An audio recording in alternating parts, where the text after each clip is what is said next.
Chair, choice is what we provide to women in this debate. We provide women the choice to decide whether what was done to her was sexual harassment or not. We also provide her with a choice as to whether she wants to file a civil lawsuit or a criminal lawsuit, or both for that matter. We provide her with a choice of then going to authorities and making them investigate what happened. They deny all of that in that debate. There were three key ideas that our entire case rested on. We told you sexual harassment is rampant. They denied that, but never mind. They at least agreed it's terrible, so let's go with that. So sexual harassment is terrible. Next, civil lawsuits are not good enough. Thirdly, the harm here is commensurate to that of other cases where individuals can be criminally liable. It was very funny when Sanaya said this in the reply speech. She said, what about the harm done to the criminal? Like, so, I mean, let's go with that, right? Let's look at what their case, what was the thrust of their case. One, it was subjective. We told you a lot of times it wasn't, but again, let's give them the benefit of the doubt, let's assume it's subjective, and the man didn't know the woman really feels that, what was done to her amounted to sexual harassment.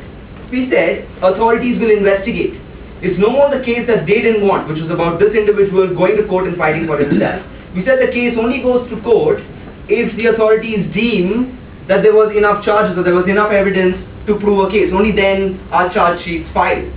She told us, hey no, like now all the other employees or all the other secretaries are going to say, you sent our boss to jail. But they'd probably be happy if he was like sexually harassing all of them. We didn't get what they were trying to say there. So more importantly, we say, let's think about physical abuse. Fine. Again, let's give them the benefit of the doubt. Perhaps in cases of attempt to rape, there is more physical evidence than in cases of sexual harassment. We deny that, let's assume that. We say, what about emotional abuse?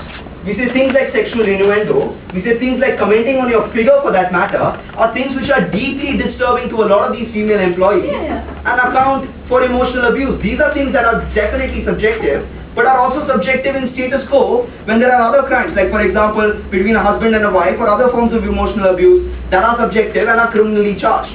No response to that, though we brought it up in 3 speeches. The next thing they said was like Sayed's new arguments. Now, I'm not going to rebut any of that. We had rebuttals to them, we kept them ready, they didn't rebut us on 2 levels. We think it's unfair when they go ahead and bring all of that. Things like closure, things like hiring lawyers, things like exit strategy, the word they use so much. It's like a word of, like that venture capitalist use. I wonder how it happened to come in this debate, but we'll go with it. We say, we agree with all of these, we have responses, we won't respond to any of that. But at the end of the day, Madam Chair, let's look at that woman, let's look at that one woman who feels she has been wronged and how status quo denies her with the opportunity to go ahead and file this lawsuit. We say we protect the vulnerable. Even if we agree that these women are in the minority, we say status quo does nothing for them. If they don't have the money, if they don't have the courage, if they don't have the resources, they have no access. Leave apart all the other women. If women feel nothing's happened to them, great. They can enjoy dates and dinners with their bosses. If women feel that what was done amounted only to a civil domain and they want to go ahead and have closure, sure, you can have an out-of-court settlement, go back and see your boss.